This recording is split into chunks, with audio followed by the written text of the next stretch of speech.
Well, welcome. I think we might have a few more people join us, but welcome to our first of a monthly series of the last Tuesday of every month. We'll be doing a CE up until October, and I'm very happy to be able to announce that Dr. Roulard has volunteered to give our first talk this year on parvovirus. Dr. Roulard graduated from NC State in 2018, and she joined Vets Pets doing an emergency internship. And then in 2019, she joined what was at the time EC Vets, and that has grown into Points Veterinary Specialty Hospital. And she works nights, weekends, holidays, keeping her passion for patient and client care. That's always really impressive and is actually really always motivating to me. So thank you everybody for attending, and thank you, Dr. Roulard, for presenting this evening. And here we go for parvovirus, an update. Thank you, Dr. Harrington. So I put this presentation together based off of my love and passion for pediatric medicine. And with that comes a lot of parvovirus cases. So I hope you guys find it helpful. So just a quick overview of my presentation. The main part of the presentation is on treatment, and then there'll be some summary slides at the end. So a little bit about the pathophysiology of parvovirus. As we know, it's spread by oral nasal transmission. Fomites do play a pretty significant role in transmission because the virus is very stable in the environment up to a year or two. But once an animal is exposed, it then replicates in the lymphoid tissue, namely the oropharynx, the thymus, and the mesenteric lymph nodes. And then it enters the bloodstream, and we get a plasma viremia 1 to 5 days after infection. From there, the virus is then disseminated to rapidly dividing cells, mainly the intestinal crypts and the bone marrow, but also myocardial cells are rapidly dividing in utero and up until 15 days of age. And then the incubation period from exposure to the onset of clinical signs is anywhere from 7 to 14 days. So the consequences of viral replication, with replication in the intestinal crypt cells, we get the destruction of the GI villi, which leads to the GI symptoms that we all know. But that can lead to translocation of intestinal bacteria, and potentially sepsis, which can then lead to DIC, multi-organ dysfunction syndrome, and death.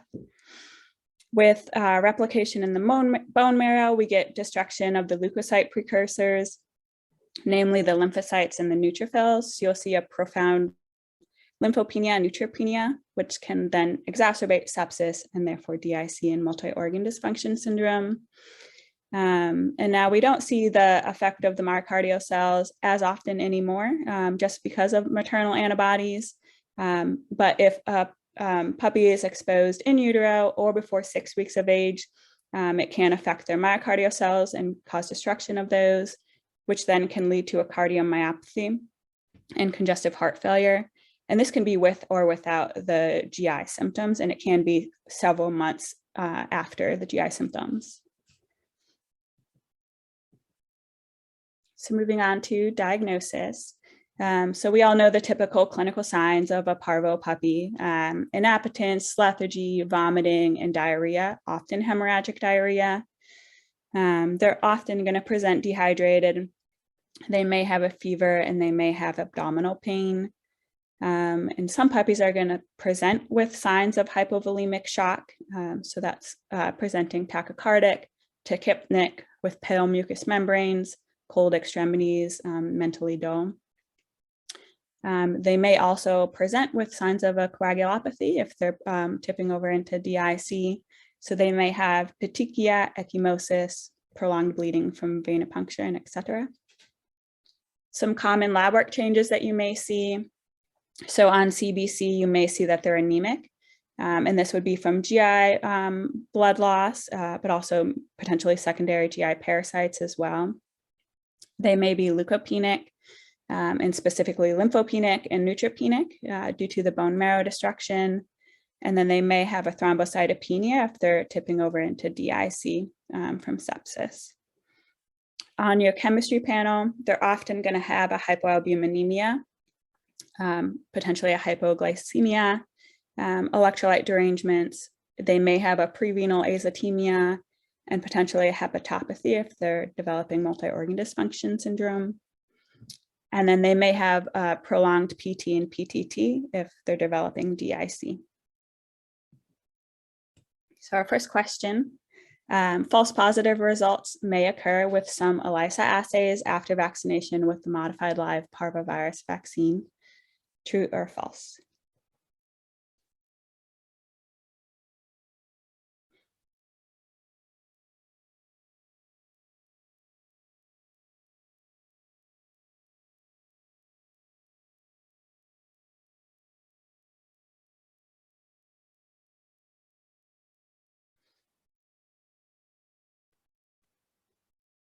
Good. So the answer is true.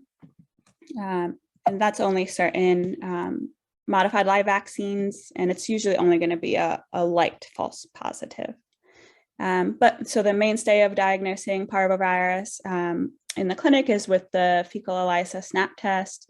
So fecal parvovirus antigen can be detected 3 to 12 days post-exposure, and that usually correlates with the onset of clinical signs. In puppies with moderate antibody levels, viral shedding can be delayed 1 to 2 days relative to the onset of clinical signs. So if you have a puppy that presents and you're suspicious of parvovirus, but they test negative, then you may want to retest them in 1 to 2 days. So the ELISA SNAP test does have a pretty good specificity, 97 to 100%, with your false positives being secondary to the modified live vaccine, but not as good of a sensitivity. And so there are other tests you can send out to confirm the diagnosis of parvovirus, that being PCR, IFA, and then certainly we can diagnose this at necropsy with histopathology. So if you have a puppy that looks like it has parvovirus and you have tested it multiple times and continually test negative, then here are some of the other differentials you may consider. So there are other viral enteritises that can present similarly, that being rotavirus, coronavirus, or distemper virus. Of those three, rotavirus is usually going to have more mild clinical signs. You may want to consider a bacterial enteritis, so a clostridial enteritis like your HGE, but also E. coli and salmonella. You may consider a GI obstruction as a possible cause, so foreign body or an intussusception, pancreatitis, and then additionally, your parasitic or protozoal enteritises, which would have to be pretty severe cases to present similarly to parvo. And then there are some toxins that can cause pretty severe GI signs as well.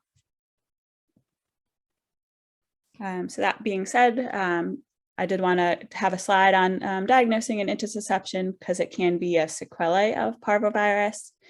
So ileocolic is the most common location. On your physical exam, you may palpate an abdominal mass. On radiographs, you may see evidence of an obstruction or potentially visualize the telescope section of bowel, which I pointed out with the blue arrow. And then the gold standard for diagnosing an intussusception is with ultrasound, where you're going to look for 2 concentric rings in transverse section, which is pointed out there with the white arrow. All right, and then just a slide on diagnosing SIRS and sepsis, because I think this may be underappreciated in our parvo population. So SIRS is defined as the clinical syndrome of systemic inflammation in response to an infectious or a non-infectious insult, whereas sepsis is SIRS, but caused by an infectious insult. So with our parvo patients that meet these criteria, that by definition, they are septic. And so with dogs, they only need 2 of the following criteria. Either they're hypothermic or febrile, tachycardic, tachypnic. They may have a profound leukopenia or leukocytosis, and they may have a left shift. And the reason we want to be pretty diligent about diagnosing SIRS or sepsis in our parvo population is because of the sequelae of that, one of which being DIC. So now you can have a whole PowerPoint on this topic alone, but disseminated intravascular coagulation, or DIC, is the systemic activation of coagulation that cannot be contained by the body's anticoagulant mechanisms. So clinically, you're going to have signs of bleeding, epistaxis, hematemesis, hematochezia, melena, hematuria, or they may have evidence of bleeding in the skin, so petechia, ecchymosis, prolonged bleeding from venipuncture. On CBC, you're going to find that they're anemic, potentially, but definitely thrombocytopenic. On blood smear, you may see schistocytes. And then with your in-house coagulation panels, PT and PTT are going to be prolonged. If you have the ability to do a D-dimer assay or FDP measurement, those will also be elevated. And then just a slide on multi-organ dysfunction syndrome, because again, a pretty severe sequelae to sepsis. So I just kind of broke them down into the clinical signs and the tests that you may perform to test those organ systems. So with the central nervous system, really clinically, you're going to see altered mentation. So they may be dull, obtended, stuporous, or comatose. For your cardiovascular system, clinically, you're going to see hyperemic mucous membranes, potentially a prolonged CRT, poor pulses, and potentially an audible arrhythmia. But with your tests, you're going to find systemic hypotension, so a MAP of less than 70 or a systolic blood pressure less than 100, and then an elevated lactate on your lab panel. For respiratory dysfunction, you're going to find that they're tachypnic and dyspneic, but on pulse ox, you're going to find that they're hypoxemic with a pulse ox of less than 94%. Coagulation we already talked about on the previous page, so we'll skip over that one, but hepatic dysfunction, clinically, they're going to be icteric, and on your lab panel, they're going to have a hepatopathy and a hyperbilirubinemia. And then for renal dysfunction, they may clinically have a decreased urine output, and on your lab panel, they're going to be azotemic. That being said, the remainder of my presentation is on treatment. And so because as we mentioned, sepsis is such a severe complication of parvovirus and has pretty severe sequelae, I wanted to start out the treatment portion on your antibiotics. And so the first thing to consider when you're choosing antibiotics for these guys is what is your target bacteria. And so there was a study done on postmortem parvo patients. And so they found that coliform bacteria, which is a gram-negative aerobe, was isolated in the distant organs, so the liver and the lungs, in 90% of parvo cases. And then they also found Clostridium, which is a gram-positive anaerobe, and the jejunum of 70% of parvo cases. So right there with those two bacteria, you already are looking at needing a pretty broad or 4-quadrant spectrum of coverage. So then our next question is, which antibiotic has the best gram-negative spectrum of coverage, with that being the one target bacteria that we really want to target for these guys? So would that be enterofloxacin, metronidazole, ampicillin, or clindamycin?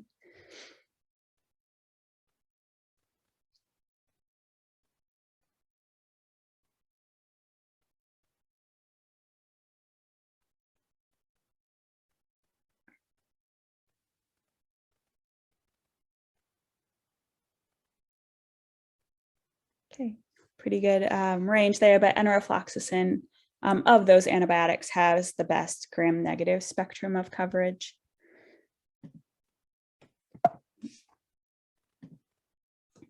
So I kind of broke down the antibiotics that we carry over at Points East and put them kind of in their broadest spectrum of coverage. So the antibiotics that we have that have the best gram-positive coverage is going to be ampicillin, which you would utilize amoxicillin orally, cefazolin, which you would switch to cephalexin orally, and then cephovacin or convenia. Convenia is highly protein bound, so you do want to use caution and potentially choose a different antibiotic for your patients that are profoundly hypoproteinemic. The two antibiotics that we carry that have the best gram-negative spectrum of coverage is enterofloxacin and gentamicin. We've all been taught to use caution with enterofloxacin in your large breed puppies just because of the risk of cartilage injury.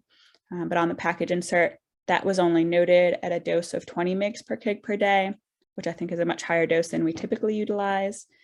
And then also with enrofloxacin injectably, if you're giving it IV, you do want to use caution with your IV fluids that contain magnesium. So that would be Plasmolite or Normasol, because enrofloxacin can precipitate with magnesium, and that can cause fatal clots.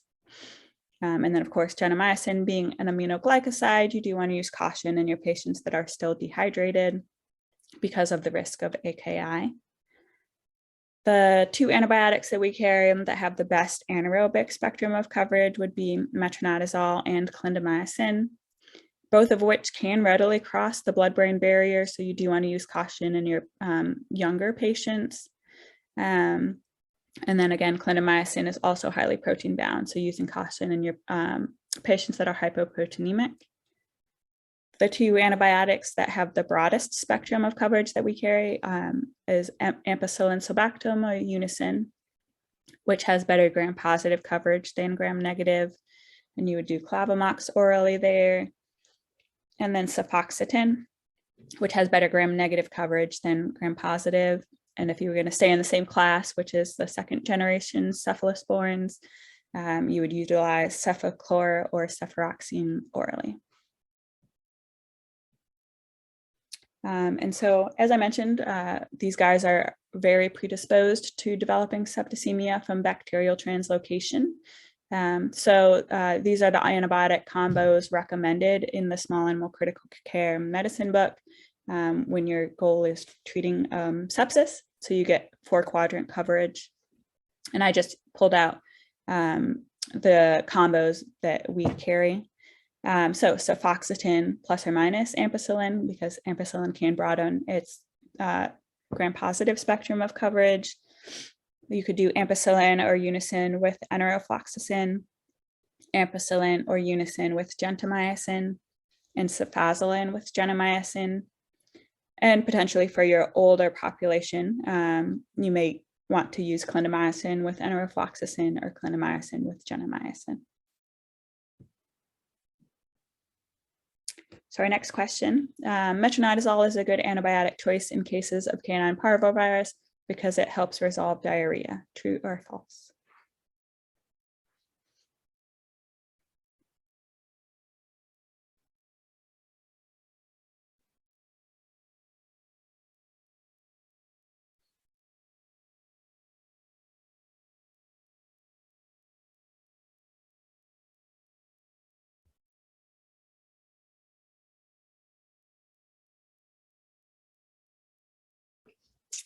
So that's actually false. I think this is a common misconception among veterinarians.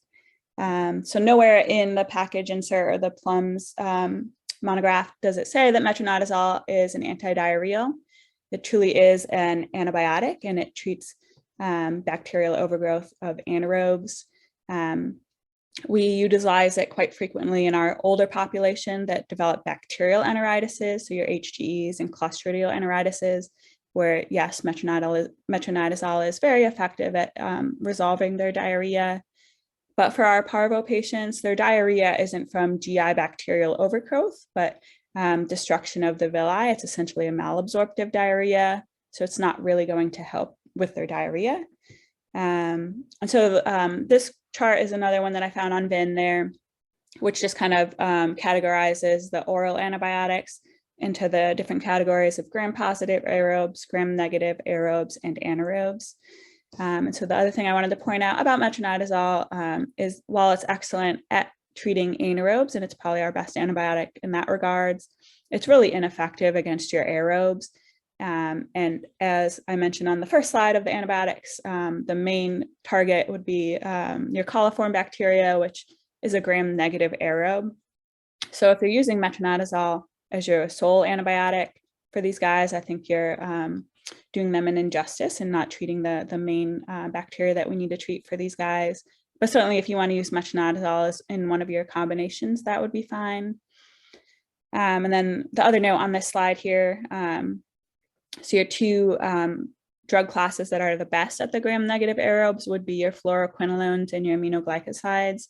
But those antibiotics alone are very ineffective at treating your anaerobes. So you probably want to use some kind of combination if you're going to choose those drugs. So wanted to pause to see if anyone had any questions before we moved on to the next aspect of treatment.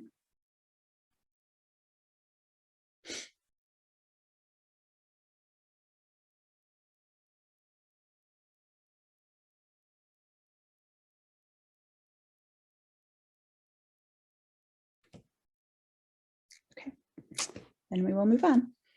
So the next aspect of treatment that I wanted to talk about would be your fluid therapy plan, which I broke down into 4 different categories. So your first aspect of fluid therapy should be aimed at treating hypovolemic shock. And a side note with dogs, their GI tract is their shock organ. So these puppies that are profoundly hypovolemic from GI losses, the shock is going to further exacerbate ileus, diarrhea, and hematochezia. So you can kind of categorize their level of shock based on their clinical presentation. So anywhere from mild tachycardic on your exam would be they would need about a 15 ml per kg fluid bolus, all the way up to profound signs of shock. So those are the guys that are tachycardic, tachypnic, cold, mentally dull. So those guys may need up to a 45 ml per kg fluid bolus. So as we go through our little fluid plan, I just wanted to utilize an example of a typical Parvo puppy. So in our example, we have this 10-pound or 4.5 kilogram febrile Parvo puppy that initially presents quite shocky. So he is dull, he's laterally recumbent, tachycardic, and tachypnic with cold extremities. So based on our previous chart, this puppy may need a 45 ml per kg IV fluid bolus to be fluid resuscitated. Now it's not recommended to go ahead straight with a 45 ml per kg fluid bolus. You may want to start with a 10 or 15 ml per kg fluid bolus and reassess. And if you get to your 45 ml per kg dose and your puppy is still showing signs of hypovolemia, you can certainly try another crystalloid bolus, or you may want to try a fluid with stronger oncotic pull, so potentially a hypertonic saline or vet starch bolus. But for our case and example here, our puppy did end up needing its full 200 ml fluid boluses to be adequately resuscitated. So then our next question is, what is the IV fluid maintenance rate for a pediatric patient? So that's one that is 6 to 12 weeks of age. Is it 60 mils per kg per day, 90 mils per kg per day, 120 mils per kg per day, or does it depend on their size and their breed?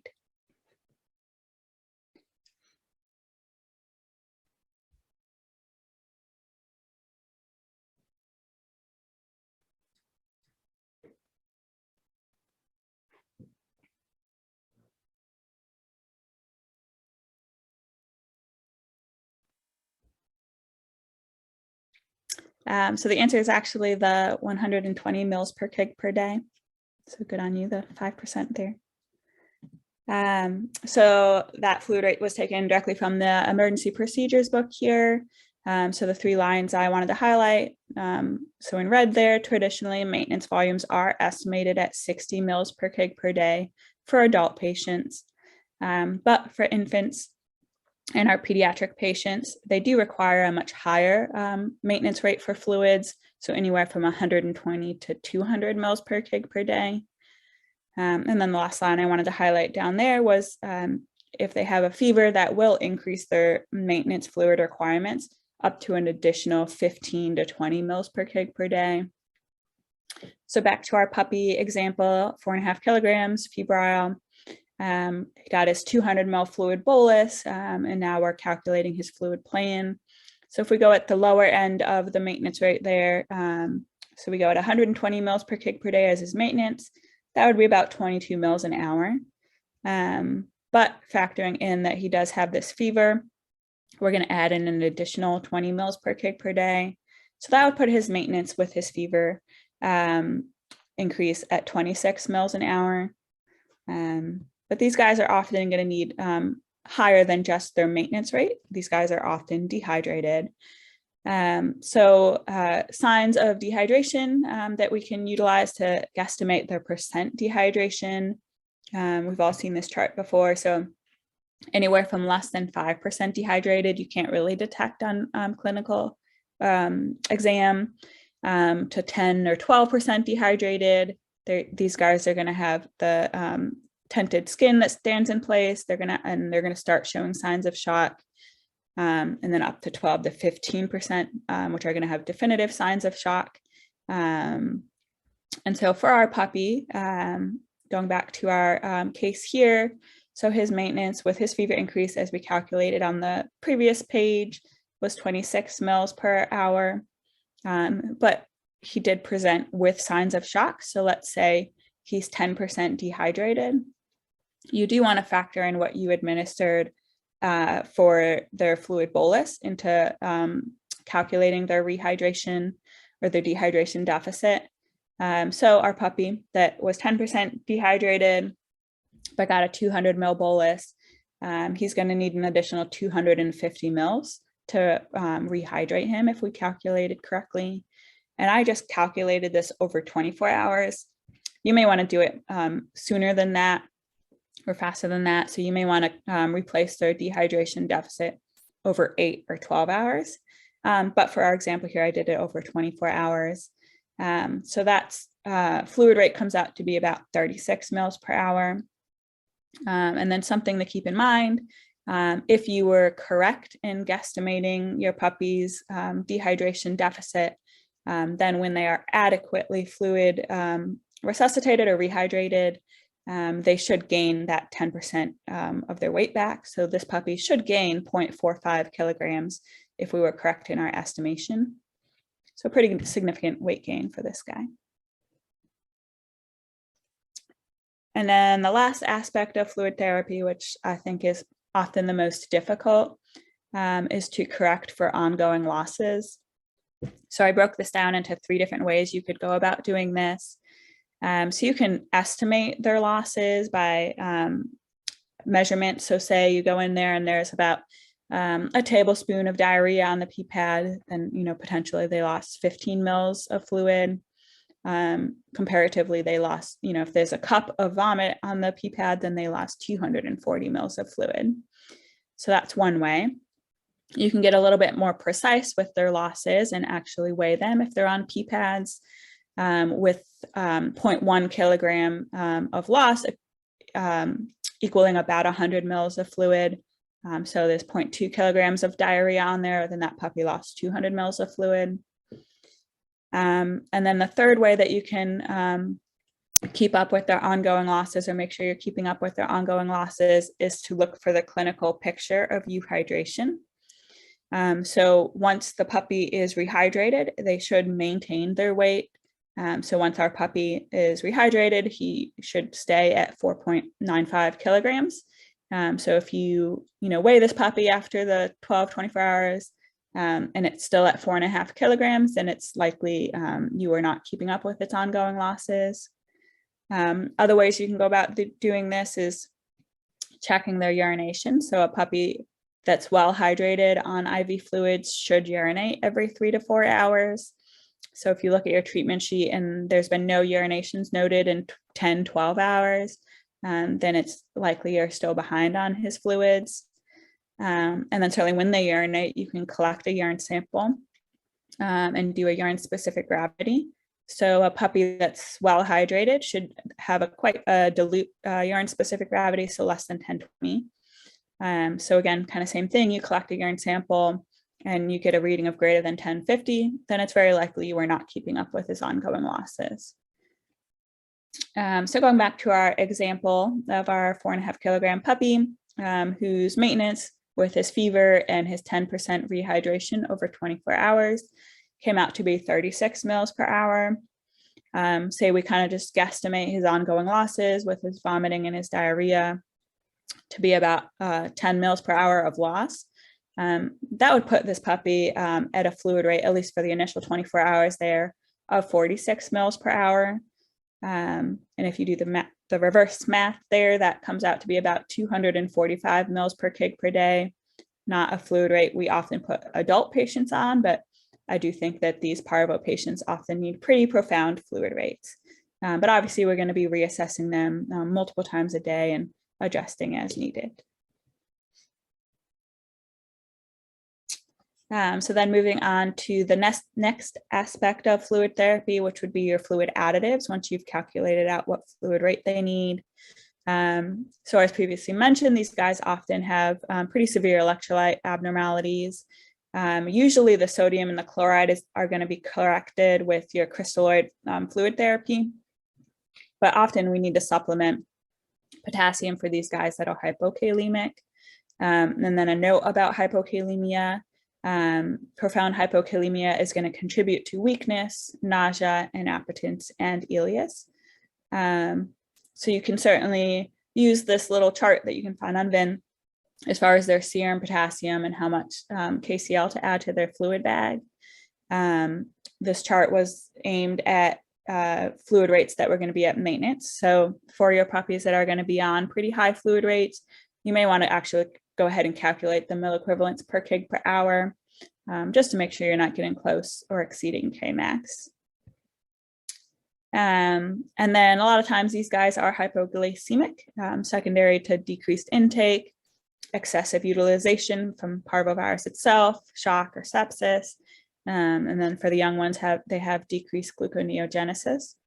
So your goal is to supplement their dextrose as needed to maintain their blood glucose between 80 and 180 milligrams per deciliter. So whether that means having them at a 1.25%, 2.5 or 5% dextrose supplementation.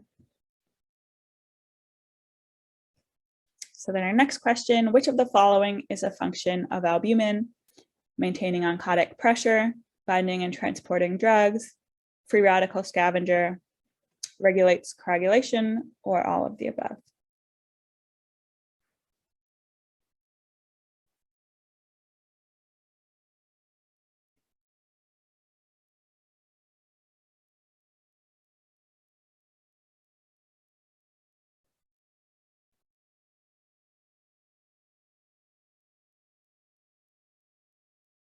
Good. So the answer is all of the above.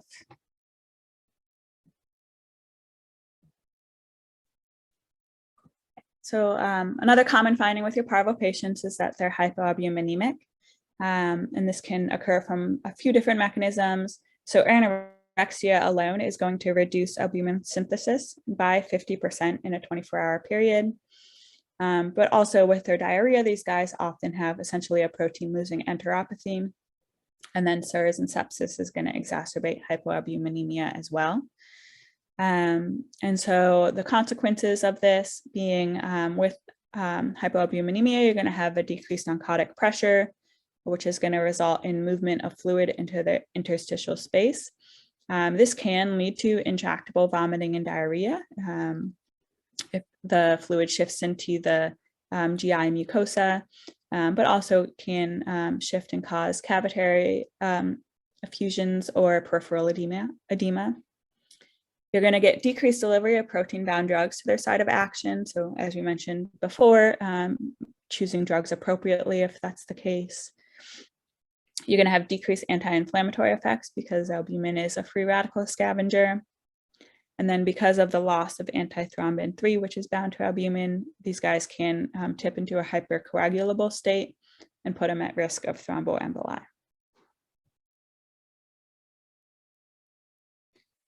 So you want to start considering treatment for hypoalbuminemia if their total solids drops much below 4 grams per deciliter, and or if their albumin is starting to drop below 2 grams per deciliter, with the key number there being 1.5 gram per deciliter, leading to fluid shifts. So the 3 ways you can go about treating for the hypoalbuminemia. One is to administer fresh frozen plasma. You need a much higher dose of plasma to treat for hypoalbuminemia than you would if you were treating a coagulopathy. So the dose being 45 mils per kg to raise the albumin 1 gram per deciliter. So this may be doable for, your parvo pups that are 5 kgs or so, but probably not doable for your older and larger parvo patients, just with cost. And so another option would be to utilize vet starch, which is a synthetic colloid. So you can certainly give them a little bolus or go ahead with their CRI of 10 to 20 mils per kg per day. From human medicine, it is extrapolated that vet starch or artificial colloids can increase the risk of coagulopathy and the risk of AKI. And then certainly enteral feeding, because as we mentioned, anorexia is going to decrease albumin synthesis by 50% in a 24-hour period. So the sooner you can get nutrition into these guys, the sooner they're going to start to process their own albumin. And then moving on to symptomatic therapy, which is, I think our forte in veterinary medicine. So these guys often need antiemetics and often need multiple antiemetics to get their vomiting under control. So Cerenia being a good option, just using caution with the younger patients because of IV Cerenia causing a risk of causing bone marrow hypoplasia. You can administer ondansetron, metoclopramide, which we often give as a CRI because we find that it's the most effective that way. It is light sensitive, so just making sure the technicians cover the bag, or chlorpromazine. Chlorpromazine is phenothiazine, so it does have the risk of causing hypotension. So just using caution with your hypovolemic patients. And then some analgesic options. Obviously, there's other options you can look into, but buprenorphine every 8 hours at a low dose, or potentially a lidocaine CRI. These will help with GI cramping and GI discomfort. So our next question is, the use of metoclopramide in canine parvovirus cases can worsen diarrhea. True or false?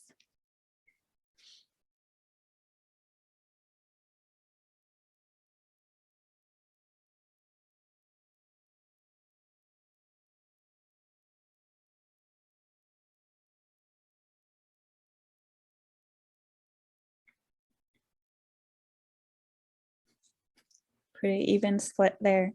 So it's actually false. I think this is another common misconception with metoclopramide, and another common misconception being that it can contribute to the formation of an intussusception.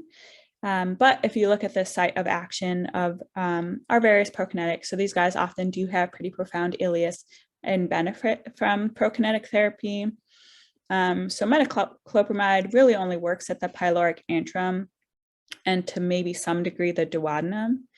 So it really has no effect on the small intestines or the colon. So unlikely to contribute to diarrhea and unlikely to cause an intussusception. There are other prokinetics available if needed for your patients with profound ileus. So you could consider ranitidine, erythromycin, or cisapride. Cisapride having the broadest spectrum of coverage and really working on the entire GI tract. And then for your puppies that have pretty severe reflux, so regurg, can have esophagitis and pretty severe gastritis, especially the ones that are vomiting blood. So these guys may benefit from antacids.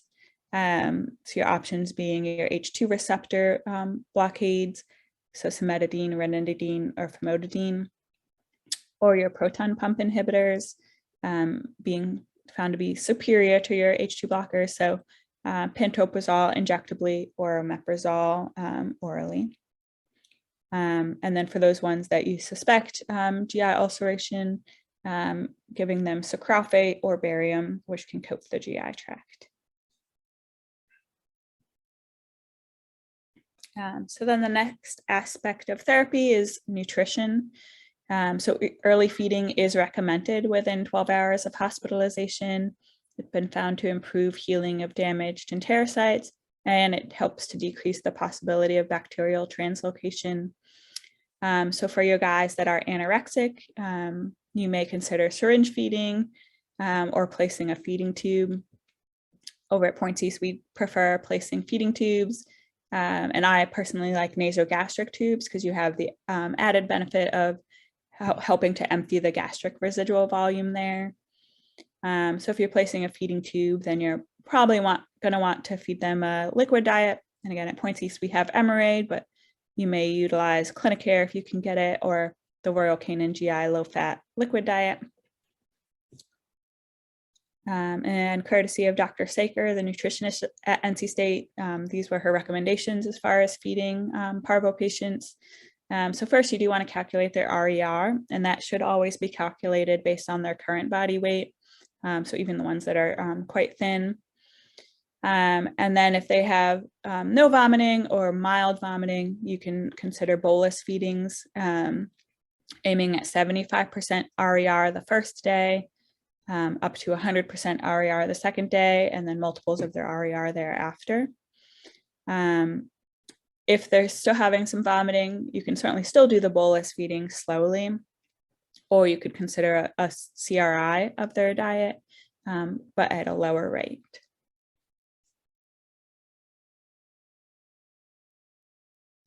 So then moving on to treatment for these guys that develop a coagulopathy or a profound anemia. So when would you want to utilize fresh frozen plasma? Well, if they clinically have evidence of hemorrhage, petechia, ecchymosis. But if on your lab panel you document a thrombocytopenia and a prolonged PT and PTT, your dose for plasma with the goal of treating a coagulopathy is much lower than your dose when you're treating a hypoalbuminemia. So your dose being the 10 to 20 mils per kg. And then when you want to use fresh whole blood is when they become clinical for their anemia. And what does that mean? Well, if you have them adequately fluid resuscitated and they're still showing signs of shock, so they're tachycardic, tachypnic, they have pale mucous membranes, cold extremities, mentally dull. Or tests you can look at to start considering this would be if their PCV drops much below 18% and or they have a severe thrombocytopenia. And that's your doses for your fresh whole blood would be either you can calculate it for your desired PCV, or a common rule of thumb is that 20 mils per kg will raise their PCV 10%. If your goal is to treat the thrombocytopenia, you do need to collect the blood and transfuse it immediately to, since platelets are not very stable. Our next question, which might be a little bit mean, but what size filter should be utilized for administration of blood products? Would it be the 1.2 micron, 5 micron, 18 micron, or 170 micron?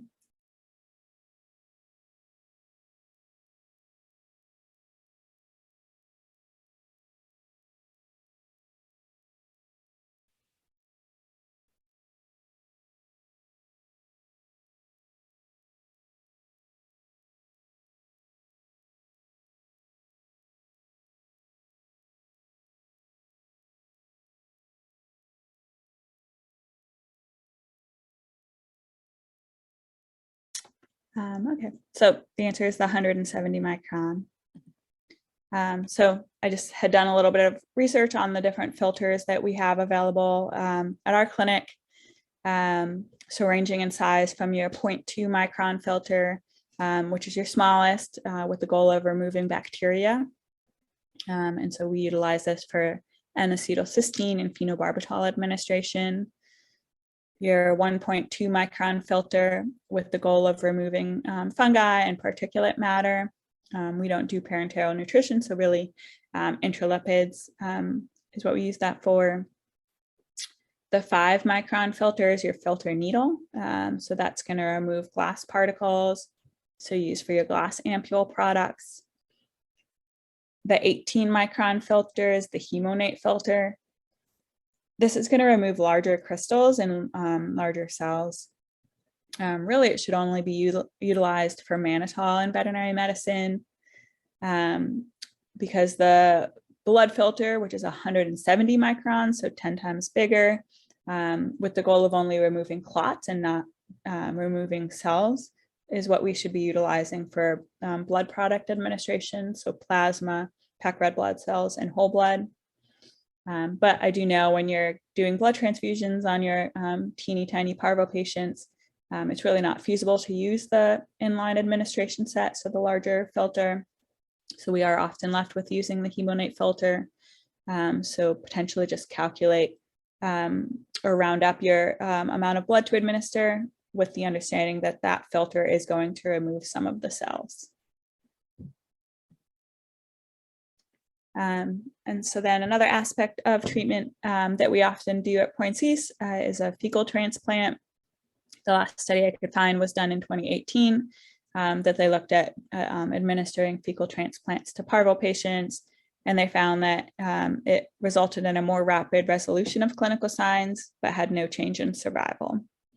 But the method, if you've never done one before, so you want to collect the stool from a healthy vaccinated adult with no recent history of GI upset. Ideally, you want to collect the stool and transplant it within 20 minutes, though it can be stored in the refrigerator for up to 4 hours.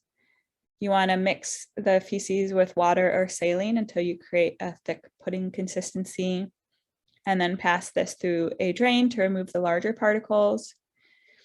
And then you would administer this via an enema at a dose of 5 to 10 mils per kg slowly using a red rubber, and then limit their mobility for 5 to 10 minutes to ensure maximum retention.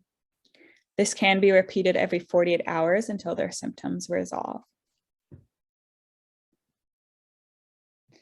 And so then just a slide on Tamiflu, the last study being done in 2010 that I could find, where they established there was really no clear advantage for the utilization of Tamiflu in treating parvovirus.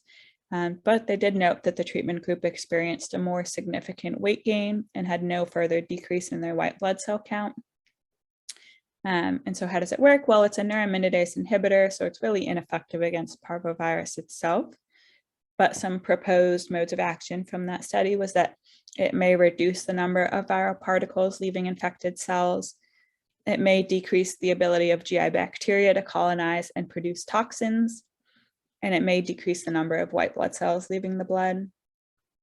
So it may not help, but it may not hurt. So something to consider.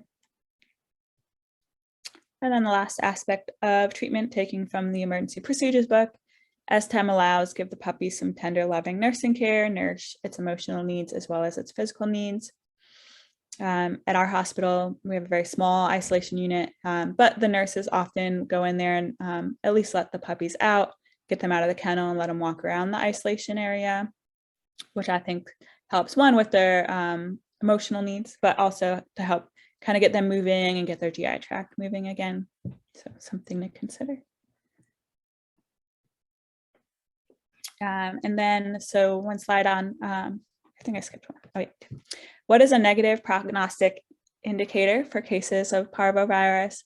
Is it hypovolemia, lymphopenia, it's supposed to be hypoglycemia, or hypoproteinemia?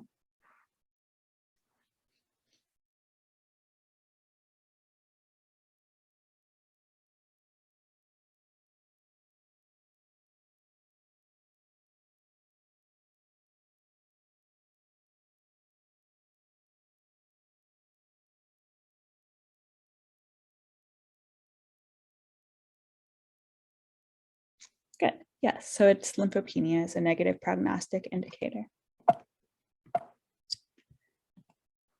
Talking about monitoring for these guys, things you want to monitor pretty regularly would be their blood glucose, their weight, potentially their urine-specific gravity, to make sure that we're keeping up with their fluid needs and their dextrose needs, but also potentially their blood lactate and their blood pressure for the same reasons. So every 4 to 8 hours. You may want to monitor their PCV total solids and their serum albumin and their electrolytes every 12 to 24 hours to make sure that they don't need any adjustments there as far as fluid therapy or protein help. And then looking at a CBC and a chemistry potentially every 24 to 48 hours, monitoring their trends in their white blood cells and their organ function, and looking at those platelets, particularly to monitor for DIC. Prognosis, though, is generally good with hospitalization. Some negative prognostic indicators would be if they develop evidence of sepsis, and with that evidence of a coagulopathy or DIC. And then in one study, they found that an absolute lymphocyte count of less than 1,000 within 48 hours of hospitalization was a pretty significant negative prognostic indicator. So to summarize our inpatient treatment plan, I got this chart from the clinical veterinary advisor that just kind of looked at time frame and when treatment should be started. So at admission, again, because of the risk of sepsis, one of the first things you want to be doing is getting an antibiotic on board as soon as possible. So again, whatever combination you chose to utilize for your patient, whether it's cefoxitin or ampicillin or unison with Baytril, or a combination with gentamicin. If your combo is with gentamicin, you may want to hold on giving gentamicin until the puppy is rehydrated. So at admission, simultaneously administering the first antibiotic dose and starting their crystalloid fluid bolus. In the first 2 hours that they're there, obviously reassessing them and continuing fluid resuscitation as needed if they're still hypovolemic, whether that's additional crystalloid boluses or reaching for a different fluid source such as hypertonic saline or vet starch. And then once you have them fluid resuscitated, calculating out your fluid rate and getting them started on that with dextrose or KCl as indicated. And potentially this is the time, if need be, to start an alternative fluid source. So if they're hypoalbuminemic, reaching for vet starch or plasma if you haven't already. Plasma if they have evidence of a hemorrhage or coagulopathy, and then whole blood if they're clinical for their anemia. At the 2 to 3 hour time frame of hospitalization, you should already be reassessing them and looking at baseline parameters, so maybe a blood glucose, a specific gravity if they've urinated, a blood lactate or blood pressure. And this is the time frame to start your symptomatic care, so getting some antiemetics on board and getting an analgesic on board if indicated. And then potentially here you can administer gentamicin if your puppy is rehydrated, and that was in your antibiotic plan. At the 4 to 12 hours of hospitalization, you can start offering food. And if they remain anorexic, you may consider at this time placing a feeding tube with your goal to aim at 75% RER of the initial 24 hours. And then at 12 to 24 hours of hospitalization, again, reassessing your baseline parameters and potentially rechecking a PCV, total solids, albumin and electrolytes. You may need to add in additional antiemetics if indicated. So maybe starting a metoclopramide CRI or adding in chlorpromazine if you haven't done so. And then this is where I typically would consider doing a fecal transplant. I like to wait till they're afebrile, but that's just a personal preference. So that's the one thing I added in there. But that's your inpatient treatment plan. And then just a summary slide on the Colorado State University outpatient Parvo protocol study. So they did a study with 40 Parvo patients, and half of them were designated as the inpatient treatment group and half of them were designated as the outpatient treatment group. But regardless of treatment plan designation, they all received initial stabilization. So they all received a catheter and fluid resuscitation, plus or minus dextrose if needed. And once they were all fluid resuscitated, they then went into their designated treatment group. So the inpatient group was receiving fluids at 120 mils per kg per day with dextrose or KCl if indicated. They were receiving cefoxitin every 8 hours and mirapitant every 24.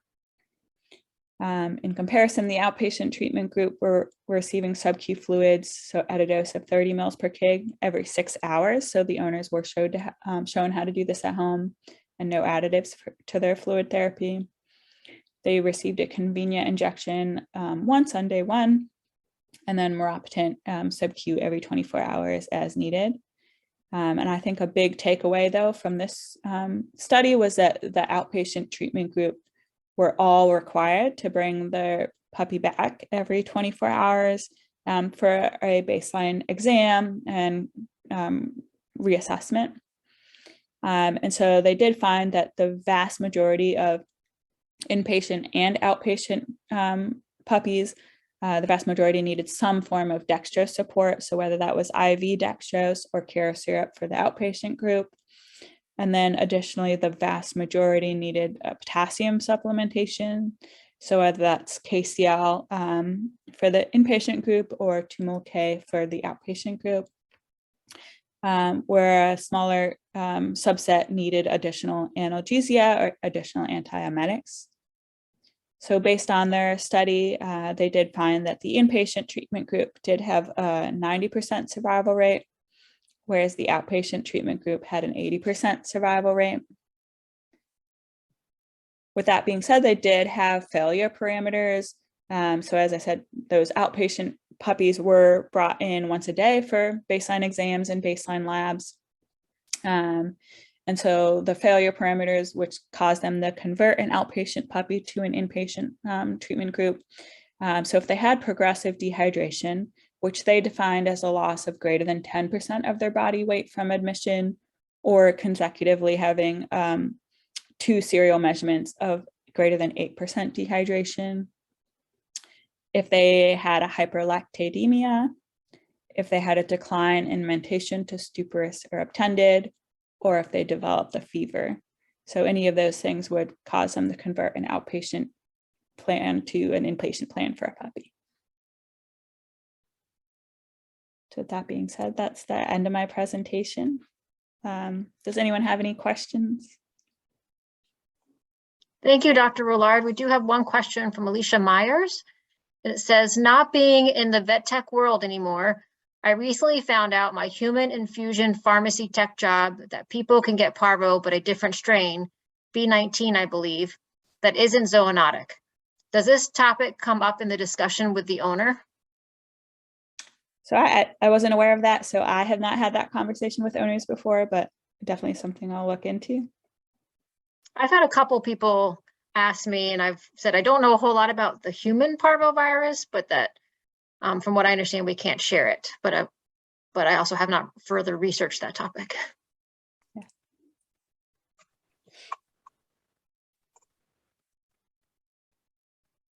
We have a couple thank you for your times. And do we have any other questions?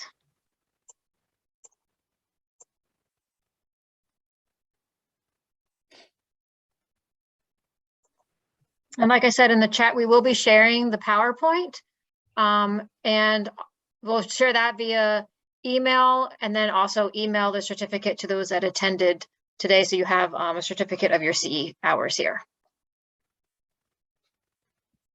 Here's another question that's come up. Is there anything you can tell owners to do with the outpatient treatment group? So I guess it depends on your confidence in the owners. So certainly if you trust them to do the sub-Q fluids, I often recommend that they syringe feed them like a NutriCal or give them the Cara syrup several times a day to keep up their blood sugar. But really ideally they should come back to the clinic once a day, even just for, a baseline assessment and repeat fluids if they're not confident to do that at home. Thank you.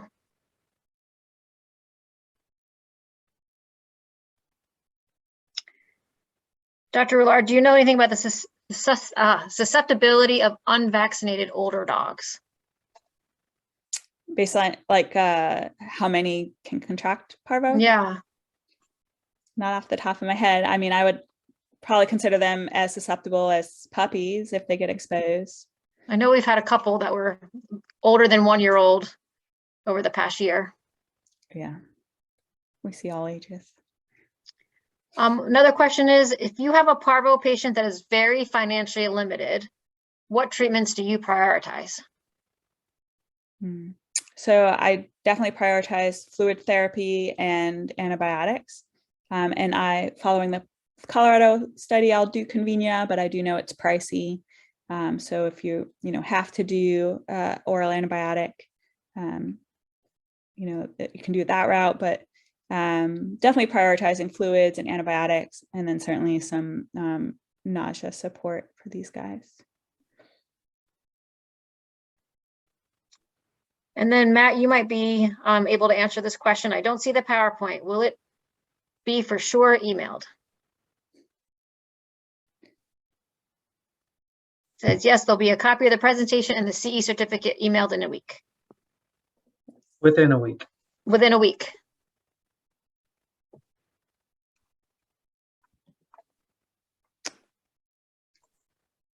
So just a little shout out if you want to log into our next CE. The next one will be April 26th with Dr. Nystrom, who's going to talk about CPR, but then also saving the date for May 31st for cesarean section, anesthesia for cesarean sections. And then June 28th, there will be a dermatology topic.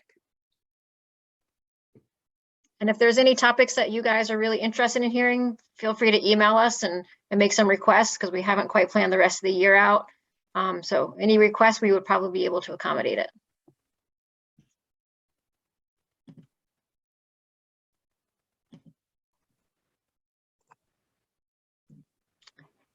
Dr. Willard, I think you might have addressed this a little bit earlier in your talk, but will a vaccine make the Parvo test positive?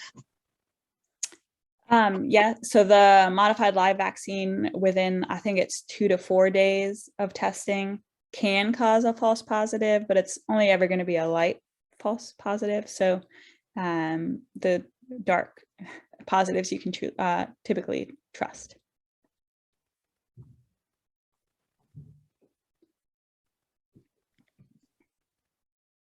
Dr. Willard, you may not know the answer to this question, but if you do, I'd be really impressed. How accurate is the SNAP Parvo test for diagnosing feline panleukopenia? Don't know. I know IDEXX in their insert says that it's not labeled for that, but we have definitely tested several kittens at our clinic and have gotten positives. But as far as the accuracy, I don't know off the top of my head.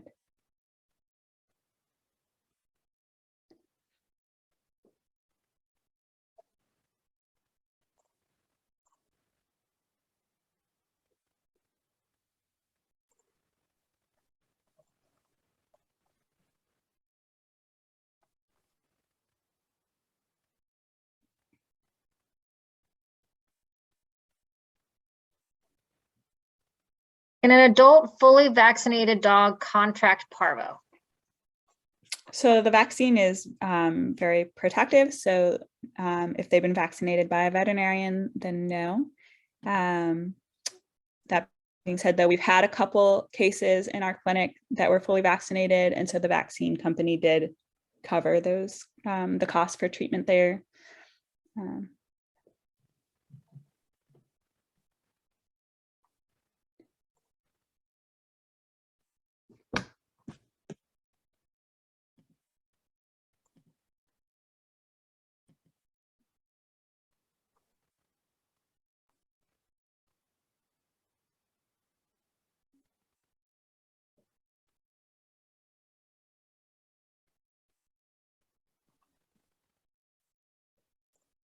Just making sure I haven't missed anything.